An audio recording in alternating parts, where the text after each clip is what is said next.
जय हिंद। तो आज हम 1773 ईस्वी का रेगुलेटिंग एक्ट को देखेंगे। पहले एक बात हम आपको समझा देते हैं कि केवल किताब में ऐसे लिखा हुआ सभी के पास में है, लेकिन चीज़ों को समझते हुए अगर हम पढ़ते हैं, कड़ी से कड़ी जोड़ते हुए अगर चलते हैं, तो रटना तो बिल्कुल नहीं पड़ेगा। अगर कोई चीज़ आप भूल भी जाते हैं तो आप उस चीज़ से रिलेट कर करके आप आंसर तक पहुंच सकते हैं। ठीक है, तो हम स्टार्ट करते हैं। और 1773 ईस्वी का रेगुलेटिंग एक्ट जो है, आखिर जरूरत क्यों पड़ा। सबसे पहले हम बात करते हैं कि आखिर जरूरत क्यों पड़ा। जैसे में एक युद्ध की हम बात कर देते हैं, चीजों को समझते हुए आगे हम बढ़ते हैं। तो 1757 ईस्वी में एक युद्ध होता है। इस युद्ध का नाम क्या था? तो क्या कि प्लासी का युद्ध। ठीक है, फिर इसमें होता क्या है कि एक तरफ अंग्रेज था और दूसरी तरफ कौन था? तो सिराजुद्दौला था। अब ये दोनों के बीच में जब युद्ध होता है तो जिसमें अंग्रेज क्या होता है, जीत जाता है, और सिराजुद्दौला की क्या होती है, हार होती है। फिर इसके कुछ समय के बाद ही 1764 ईस्वी की जब हम बात कर देते हैं, तो 1764 ईस्वी में एक युद्ध होता है। उस युद्ध का नाम क्या है? तो क्या कि बक्सर का युद्ध। अब इसमें भी क्या होता है ना दोस्त, कि बक्सर का युद्ध में भी अंग्रेज क्या होता है, जीत जाता है। अंग्रेज क्या होता है, जीत जाता है। जब 1757 ईस्वी का प्लासी का युद्ध हुआ था, तो इसमें अंग्रेजों का तो पैठ जमा था, बट उतना मजबूती स्थिति में नहीं आया था। लेकिन जब 1764 ईस्वी का जो बक्सर का युद्ध होता है, तो इसमें अंग्रेज जो है बहुत मजबूत स्थिति में आ जाता है। और इसके पहले की हम बात कर देते हैं, तो 1761 ईस्वी की जब हम बात कर देते हैं, तो 1761 ईस्वी में एक युद्ध होता है, पानीपत का तृतीय युद्ध। जैसे में आप जानते हैं कि पानीपत का तृतीय युद्ध होता है, तो पानीपत के तृतीय युद्ध में क्या होता है, मराठा की हार होती है। एक समय ऐसा चला आ रहा था कि पूरे भारतवर्ष में मराठा बहुत मजबूत स्थिति में पहुंच गया था। सभी को ऐसा लग रहा था कि पूरे भारत को कंट्रोल कौन करेगा, तो ये मराठा करेगा। लेकिन इसके होता है विपरीत, विपरीत ही होता है। जब 1761 ईस्वी में पानीपत का तृतीय युद्ध होता है, तो मराठा की हार होती है, और मराठा बुरी तरीके से क्या होता है, इसमें उसकी पराजय होती है। जिससे यह साफ पता चलता है, इससे साफ निष्कर्ष ये निकलता है कि अब मराठा जो है ये पूरे भारतवर्ष में शासन नहीं कर पाएगा। क्यों? क्योंकि युद्ध में इसकी काफी ज्यादा क्षति हो चुकी थी, काफी धन की खर्च होते हैं, काफी लोग मारे जा चुके थे। तो इससे साफ निष्कर्ष निकाला गया कि अब जो मराठा जो है पूरे भारत में शासन नहीं कर पाएगा। उसके कुछ समय के बाद ही 1764 ईस्वी का युद्ध होता है, जिसमें अंग्रेज क्या होता है, विजय होता है। जब अंग्रेज विजय होता है, तो इससे साफ जाहिर हो रहा है यहाँ पे कि अब अंग्रेज जब मजबूत स्थिति में पहुंच चुका है, तो यहाँ से अंग्रेज जो है अपने पूरे भारतवर्ष में पैठ जमाना मजबूती से प्रारंभ कर देता है। इसके कुछ समय के बाद ही यानी 1765 ईस्वी में ही इलाहाबाद की संधि होती है। कब संधि होती है? तो ये काफी बार पूछा गया क्वेश्चन है कि इलाहाबाद का संधि कब हुआ था। तो 1765 ईस्वी में किसकी संधि होती है? तो इलाहाबाद की संधि होती है। अब इलाहाबाद की संधि होती है, जिसमें अंग्रेज को क्या किया जाता है, जो दीवानी प्रदान किया जाता है। वो दीवानी क्या, हम समझाते हैं दीवानी क्या होता है। दीवानी कहाँ कहाँ का मिला था? बिहार का मिला था उसे, बंगाल का मिला था उसे, और एक ठो और था उड़ीसा का मिला था। ये 3 जगह का उसे दीवानी प्राप्त हुआ। मतलब वहां से जो पैसा इकट्ठा होंगे उसको वसूलने का काम कौन करेगा? आप, अंग्रेज करेगा। यहाँ तक तो कोई क्लियर दिक्कत तो नहीं है। तो 1765 ईस्वी में जब इलाहाबाद का संधि होता है, तो उसमें बंगाल, बिहार और उड़ीसा से अंग्रेजों को दीवानी प्राप्त करने का अधिकार प्राप्त हो जाता है। यहाँ तक मामला तो चला आ रहा था। अब जब चला आ रहा था, शासन चला आ रहा था, अभी ब्रिटिश गवर्नमेंट जो है कोई नियम वगैरह नहीं लाती है। ठीक है, अब 1773 ईस्वी में हम आते हैं। ठीक है, यहाँ तक तो देखा 1765 ईस्वी तक, 1773 ईस्वी में आते हैं। ठीक है, लगभग 8 साल है दोनों का गैप में। कंपनी शासन कर रही थी। कंपनी जब शासन कर रही थी, तो कंपनी में क्या था, काफी ज्यादा भ्रष्टाचार बढ़ चुका था। क्योंकि कंपनी के जितने भी जो कर्मचारी थे, वो अपने फायदे के लिए व्यापार कर रहे थे, रिश्वत ले रहे थे, उपहार स्वरूप जो भी जो मिलता था जनता से, ठीक है, वो सभी ले रहे थे अपने पैकेट भरने के लिए। ठीक है, ये कौन? अंग्रेज के जितने भी जो कर्मचारी थे, यानी ईस्ट इंडिया कंपनी के जितने भी जो कर्मचारी थे, वो सभी क्या कर रहे थे? रिश्वत ले रहे थे। भ्रष्टाचार चरम सीमा तक पहुंच चुका था। तो ब्रिटिश गवर्नमेंट सोचती है क्या कि ऐसे काम नहीं चलेगा, क्या करना पड़ेगा? तो 1773 ईस्वी में एक एक्ट लाती है, ठीक है, एक एक्ट लाती है, और वही एक्ट जो कहलाता है क्या? 1773 ईस्वी का रेगुलेटिंग एक्ट कहलाता है। तो समझ में आ गया माजरा यहाँ तक। अब हम 1773 ईस्वी का जो रेगुलेटिंग एक्ट है, क्या उसकी विशेषता था, उस सब विशेषता के बारे में हम अभी चर्चा करेंगे। रटना बिल्कुल नहीं है, क्यों आया, कैसे आया, सब अभी हमने बताया था। अब देखिए समझाते हैं। 1757 ईस्वी तक हमने देखा, फिर उसके बाद में क्या देखा? 1764 ईस्वी में बक्सर का युद्ध होता है। फिर उसके बाद में हमने देखा क्या? 1765 ईस्वी में क्या होता है? इलाहाबाद की संधि होती है, जिसमें बंगाल, बिहार और उड़ीसा की दीवानी प्राप्त किसे हो जाता है? अंग्रेजों को प्राप्त हो जाता है। अब 1773 ईस्वी में ब्रिटिश गवर्नमेंट जो होती है, वो एक एक्ट लाती है। कब? 1773 ईस्वी में। और वही एक्ट जो है 1773 ईस्वी का रेगुलेटिंग एक्ट के नाम से जाना जाता है। क्यों रेगुलेटिंग एक्ट ही आखिर इसे क्यों कहा गया? क्योंकि रेगुलेट करना था, कैसे हमको संचालित करना है, ठीक है, कैसे हमको करना है काम, तो इसीलिए इसे रेगुलेटिंग कहा गया। और एक्ट मतलब अधिनियम होता ही है। अब समझ में आ गया? अब देखिएगा इसकी विशेषता क्या होती है। सबसे पहले अगर विशेषता करते हैं कि इसके पहले, जैसे में 1773 ईस्वी के पहले की जब हम बात कर देते हैं, तो कोई एक्ट वगैरह नहीं आया है, अभी तक कोई एक्ट वगैरह नहीं आया है, ठीक है। तो कह सकते हैं कि ये संवैधानिक जो विकास है उसका ये पहला एक्ट है, यानी 1773 ईस्वी का जो रेगुलेटिंग एक्ट है, संवैधानिक विकास के लिहाज से यह पहला एक्ट है। यहाँ तो क्लियर हो गया। और इसका काम क्या था? तो नियंत्रित करना और नियमित करना था। जो रेगुलेटिंग एक्ट जो आया था, इसका काम क्या है? नियंत्रित करना है और नियमित करना है, कि कैसे कैसे हम नियंत्रित कर सकते हैं वहां की जनता पर, वहां कैसे शासन कर सकते हैं। और जो ये 1773 ईस्वी का जो रेगुलेटिंग एक्ट आया, उसमें क्या था, प्रावधान क्या था कि प्रशासनिक काम है, ठीक है, प्रशासनिक काम समझते हैं, और राजनीतिक काम है, दो काम है, प्रशासनिक और राजनीतिक काम, ये दोनों को क्या किया गया? मान्यता प्रदान किया गया। किससे? यानी जो कंपनी है ईस्ट इंडिया कंपनी, उसका जो काम करेगा, कौन कौन काम? प्रशासनिक काम, और एक और कौन काम? तो राजनीतिक काम। ये दोनों को मान्यता प्राप्त किया गया, मान्यता दिया गया। किसके तहत में? तो यही 1773 ईस्वी का जो रेगुलेटिंग एक्ट है, उसके माध्यम से इसको मान्यता प्राप्त किया गया कि यानी जो ईस्ट इंडिया कंपनी जो है वो कोई काम करती है, या तो प्रशासनिक काम करती है या फिर राजनीतिक काम करती है, वो दोनों को ब्रिटिश पार्लियामेंट जो होती है मान्यता दे देती है। यहाँ तक तो कोई दिक्कत नहीं है। अब क्या होता है, सबसे पहली बात हम करते हैं, तो काफी ज्यादा पूछा जाता है इसमें, क्या होता है कि सबसे पहले जो पहले बंगाल का गवर्नर हुआ करता था, क्या हुआ करता था? बंगाल का गवर्नर। अब ये बंगाल का जो गवर्नर हुआ करता था ना भाई, ये गवर्नर, ये बंगाल का गवर्नर का नाम चेंज कर दिया गया, यानी गवर्नर का जो पद था वो गवर्नर का पद को हटा दिया गया, ठीक है। अब इसके जगह पर, बंगाल के गवर्नर की जगह पर एक नया पद सृजन किया गया, एक नया पद बनाया गया। उस पद का नाम क्या था? तो कहिए कि बंगाल का गवर्नर जनरल। बंगाल का क्या कहिएगा? तो कहिए कि बंगाल का गवर्नर जनरल। अच्छा, ये बंगाल का गवर्नर जनरल तो एक पद बना दिया गया, ठीक है, तो पद तो बना दिया गया, तो अब इसकी सहायता के लिए कोई बॉडी होनी चाहिए ना? तो हाँ, बिल्कुल होनी चाहिए। तो इसकी सहायता के लिए एक कार्यकारी परिषद बनाया गया। उसका नाम क्या है? तो कहेगी कार्यकारी परिषद। अब ये कार्यकारी परिषद बनाया गया किसकी सहायता के लिए? यही गवर्नर जनरल की सहायता के लिए एक कार्यकारी परिषद बनाया जाता है। और इस परिषद में मेंबर भी होंगे, बिल्कुल होना चाहिए। और इसमें कितने मेंबर रखे गए? तो 4 मेंबर रखे गए। चीजों को समझिएगा। सबसे पहले नियंत्रित करने के लिए और नियमित करने के लिए ये एक्ट आया 1773 ईस्वी में। दूसरी बात क्या होता है कि प्रशासनिक और राजनीतिक कार्यों को क्या होता है? मान्यता दे दिया जाता है, ठीक है। यानी कंपनी जितना भी काम करती है प्रशासनिक और राजनीतिक, उसकी हम मान्यता देते हैं, ठीक है। विशेषता में पहला बात क्या था कि ये जो गवर्नर का जो पद था, गवर्नर का पद का नाम चेंज करके क्या कर दिया गया? बंगाल का गवर्नर जनरल कर दिया गया।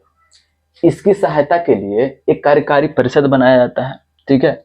और कार्यकारी परिषद जब बनाया जाता है तो कार्यकारी परिषद में मेंबर कितने होते हैं, तो के मेंबर 4 होते हैं। कितने मेंबर होते हैं, तो 4 मेंबर होते हैं।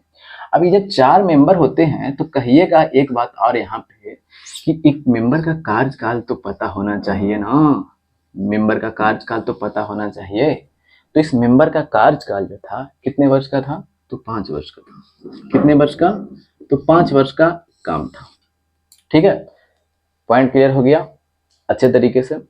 दूसरी बात क्या था, जैसे अगर हम बात कर देते हैं कि ये हम इंडिया को अगर ले लेते हैं, यहाँ पे एक रफ मैप हमने लिया इंडिया का, ठीक है। यहाँ पे अगर दिखाई नहीं पड़ रहा होगा तो हम यहाँ पे लेते हैं, ठीक है।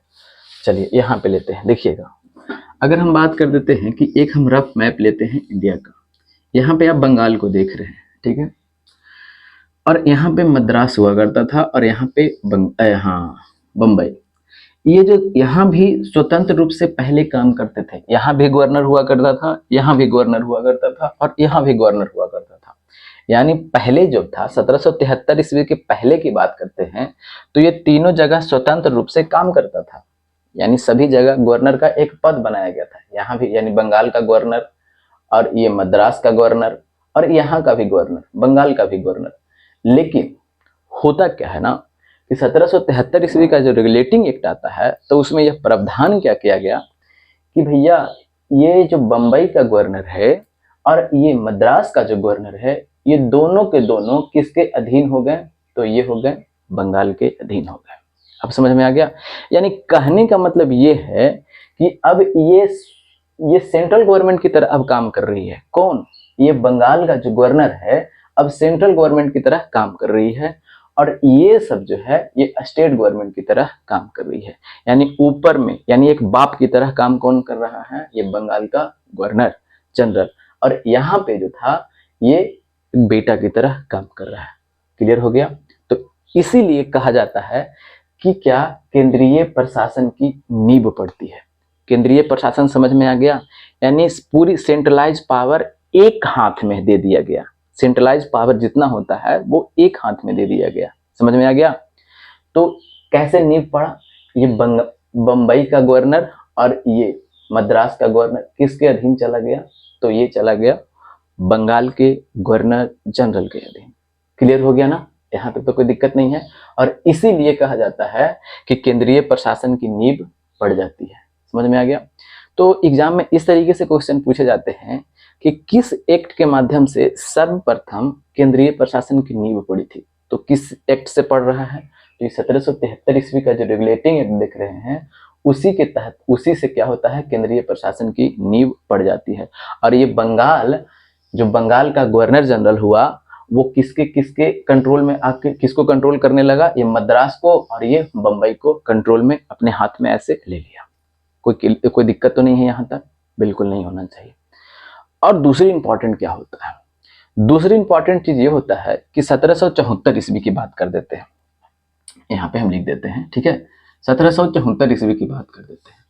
1774 ईस्वी में एक उच्चतम न्यायालय का स्थापना किया जाता है। क्या, सुप्रीम कोर्ट जिसको बोलते हैं, उच्चतम न्यायालय। जैसे में आज दिल्ली में सुप्रीम कोर्ट है ना, तो उसी तरीके से ये उच्चतम न्यायालय का कलकत्ता में क्या किया जाता है, स्थापना किया जाता है। क्लियर हो गया, कोई दिक्कत तो नहीं है यहाँ तक। जिसमें क्या था कि एक क्या थे, एक आपको मुख्य न्यायाधीश थे। क्या थे, तो एक आपको मुख्य न्यायाधीश थे और तीन जो थे, तीन आपको अन्य न्यायाधीश थे, अन्य न्यायाधीश थे। जिस तरीके से आज सूर्यकांत जो है ना, जस्टिस सूर्यकांत, वो मुख्य न्यायाधीश है ना, उसी तरीके से और तीन जो थे अन्य न्यायाधीश थे, जिसमें से एक आपको याद करना क्या है कि मुख्य न्यायाधीश कौन थे, ये एग्जाम में पूछा जाता है। तो कौन थे, तो sir Elijah Impey, sir Elijah Impey, sir Elijah Impey. तो ये आपको काफी ज्यादा पूछा जाता है क्वेश्चन। आप ये तीनों को नहीं याद करना है, ठीक है, क्योंकि हमें क्या नहीं पढ़ना है ये देखना पड़ेगा, ठीक है। सभी चीज को रटना नहीं है, बहुत सारे पढ़ने हैं, लेकिन हमें सिलेक्टेड चीज को पढ़ना है जो एग्जाम में बार बार पूछे जाते हैं। पूछने के लिए तो कुछ भी पूछ सकता है, लेकिन जो एग्जाम में जहां से क्वेश्चन ज्यादा बनते हैं हमें वो चीज को देखना है। समझ में आ गया ना, यहाँ तक तो कोई प्रॉब्लम नहीं है। तो अगर हम बात कर देते हैं कि 1774 ईस्वी में क्या होता है, एक उच्चतम न्यायालय का स्थापना होता है जिसमें 3 गो अन्य न्यायाधीश थे और 1 ठो क्या थे, मुख्य न्यायाधीश थे। यहाँ तक तो कोई दिक्कत नहीं है। और क्या था, अभी हमने चर्चा किया था कि ये 1765 ईस्वी से लेकर के 1773 ईस्वी के बीच यानी 8 साल के जो कार्यकाल था उसमें क्या था कि काफी ज्यादा भ्रष्टाचार बढ़ चुका था, लोग रिश्वत लेना काम कर चुके थे। ठीक है, तो इसमें क्या किया जाता है कि जो भी कंपनी के कर्मचारी हैं वो रिश्वत नहीं लेंगे। कर्मचारी वो क्या करेंगे, तो रिश्वत नहीं लेंगे। ठीक है, रिश्वत लेना बंद कर दिया गया। कोई उपहार अगर कोई देता है, कोई राजा उपहार दे रहा है, इन रिश्वत के रूप खिला रहा है, वो भी आपको बंद कर दिया गया। यानी ये सभी चीजें आपको क्या कर दिया गया, बंद कर दिया गया, क्योंकि इससे भ्रष्टाचार कंपनी में बहुत ज्यादा बढ़ रहा था। एक और क्या था, सबसे इंपॉर्टेंट चीज कि एक जो था बोर्ड ऑफ डायरेक्टर का स्थापना किया जाता है। अच्छा, ये बोर्ड ऑफ डायरेक्टर क्या था, अब दिमाग में तो एक चीज आएगा, या फिर ये बोर्ड ऑफ डायरेक्टर क्या था। तो देखिएगा, बोर्ड ऑफ डायरेक्टर की बात कर देते हैं तो बोर्ड ऑफ डायरेक्टर, ये बोर्ड ऑफ डायरेक्टर्स की बात कर देते हैं तो ये कंपनी की गवर्निंग बॉडी थी। यानी एक बॉडी, ऐसा बॉडी जो इसको सुचारू रूप से चलाने में सहायता प्रदान करता हो। ठीक है, जिस तरह से बॉडी में जो कोई अंग होते हैं ना, जिसमें हाथ है, पैर है, तो इसका एक अंग है, तो यही एक अंग की तरह काम कर रहा था। इसको किसको, यानी गवर्नर जनरल जो था उसको सहायता करने के लिए एक कंपनी की गवर्निंग बॉडी बनाया गया था। अब समझ में आ गया। अब इसका काम क्या था, इसका मेन बात तो है ना काम क्या था कि जितने भी यानी बंगाल प्रेसिडेंसी के अंतर्गत में जितने भी जो सैन्य है, क्या क्या है दोस्त, तो सैन्य, फिर उसके बाद में क्या, तो क्या कि नागरिक, और फिर उसके बाद में क्या करते हैं, राजस्व, ये सभी की जानकारी देना अनिवार्य कर दिया गया। तो एक क्वेश्चन यहाँ से ये भी उठता है कि ये सभी की जानकारी कहाँ दिया जाएगा, तो ये सभी की जानकारी जो दिया जाएगा ये कहाँ दिया जाएगा, ब्रिटिश गवर्नमेंट को दिया जाएगा, ना कि इसे दिया जाएगा। किसे यानी ये जो गवर्नर जनरल जो है उसे नहीं दिया जाएगा, ब्रिटिश गवर्नमेंट को दिया गया। अब यहाँ से एक चीज और उठता है प्रश्न कि आखिर सैन्य कितना हमारे पास में सैन्य है, ठीक है, यानी सैनिक है, नागरिक कितने हैं प्रेसिडेंसी में, फिर राजस्व कितना पैसा इकट्ठा हुआ, वे सभी की जानकारी देना किसे अनिवार्य कर दिया गया, ब्रिटिश गवर्नमेंट को अनिवार्य कर दिया गया। अब इस चीज से आप सोच सकते हैं क्या कि यानी नियंत्रण और सख्त हो गया। यानी पहले तो जानकारी देना अनिवार्य नहीं था, लेकिन ये सभी चीज का अब जानकारी देना अनिवार्य जब कर दिया गया तो अब तो नियंत्रण सख्त हो गया। तो यही तक है 1773 ईस्वी का रेगुलेटिंग एक्ट। अब ये जो हम पढ़ाए हैं ना आपको, ये लक्ष्मीकांत का बुक आता है। ठीक है, जो पीसीएस जो तैयारी करते हैं, और ऐसा नहीं कि सिर्फ पीसीएस में ही पूछे जाते हैं, हर एक एग्जाम में पूछे जाते हैं। ठीक है, तो ये सब जो पूछे जाते हैं वो आपको हमने बताया, तो एक बार क्विक रिवीजन कर लेते हैं ताकि आपको याद हो जाए। ठीक है, देखिएगा, पहली बात हम क्या करते हैं, इतना स्क्रीनशॉट लेना चाहते हैं तो ले लीजिएगा और कॉपी में नोट डाउन कर लीजिएगा। अब देखिएगा, हम बताते हैं, सबसे पहले एकदम क्विक रिवीजन करते हैं। देखिएगा, यहीं पे हम बताते चलते हैं। ठीक है, देखिएगा, सबसे पहले बात करते हैं कि 1773 ईस्वी में रेगुलेटिंग एक्ट आया। क्यों आया, कैसे आया, क्या जरूरत था, वो हमने अभी चर्चा किया। ठीक है, तो 1773 ईस्वी में क्या होता है कि सबसे पहले अगर बात कर देते हैं तो नियंत्रित और नियमित करने की दिशा में उठाया गया पहला कदम था। इसके पहले तो कोई एक्ट वगैरह नहीं आया था। ठीक है, दूसरी बात क्या होता है, दूसरी बात अगर हम बात कर देते हैं, क्या केंद्रीय प्रशासन की नींव पड़ जाती है। कैसे केंद्रीय प्रशासन की नींव पड़ती है, जो हमने देखा, क्योंकि मद्रास और बम्बई के जो गवर्नर थे वो किसके अधीन में आ गए, बंगाल के गवर्नर जनरल के अधीन में आपको आ गए। यहाँ तक तो कंप्लीट हो गया, यानी केंद्रीय प्रशासन की नींव पड़ जाती है। और तीसरा इंपॉर्टेंट चीज क्या था कि राजनीतिक और प्रशासनिक जो काम था वो सभी को मान्यता दिया गया। यानी ईस्ट इंडिया कंपनी जो थी, जितने भी राजनीतिक काम करेंगे और प्रशासनिक काम करेंगे वो सभी की सभी मान्यता आपको दिया गया। किसके द्वारा, तो ब्रिटिश गवर्नमेंट के द्वारा। कंप्लीट हो गया।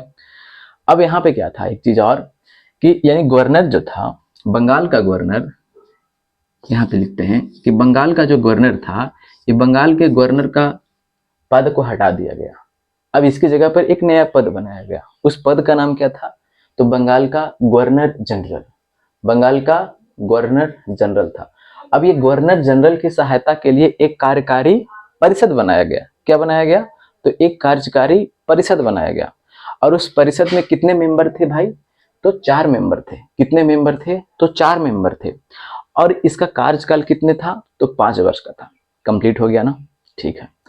और अगला पॉइंट क्या था कि 1774 ईस्वी में एक उच्चतम न्यायालय का स्थापना किया जाता है, जिसमें एक मुख्य न्यायाधीश और 3 अन्य न्यायाधीश। ठीक है। और जो मुख्य न्यायाधीश थे, वो मुख्य न्यायाधीश का नाम क्या था? तो सर एलिजा इम्पे। ठीक है, सर एलिजा इम्पे। अच्छा, अगला पॉइंट क्या था कि जो रिश्वत वगैरह लिया जाता था कंपनी के द्वारा, और वो उपहार वगैरह जो लिया जाता था, वो सभी के सभी बंद कर दिया गया। ठीक है। और एक और इंपॉर्टेंट चीज क्या था कि बोर्ड ऑफ डायरेक्टर का स्थापना किया जाता है। और ये बोर्ड ऑफ डायरेक्टर क्या था? तो कंपनी के गवर्निंग बॉडी थी। ठीक है। अच्छा, इसका काम क्या था? तो इसका काम था क्या कि नागरिक को, सैन्य को, और जो राजस्व, जो पैसा इकट्ठा हो रहा है, जो वसूली हो रहा है, उस सभी की जानकारी किसे देना था? तो ये ब्रिटिश गवर्नमेंट को देना था।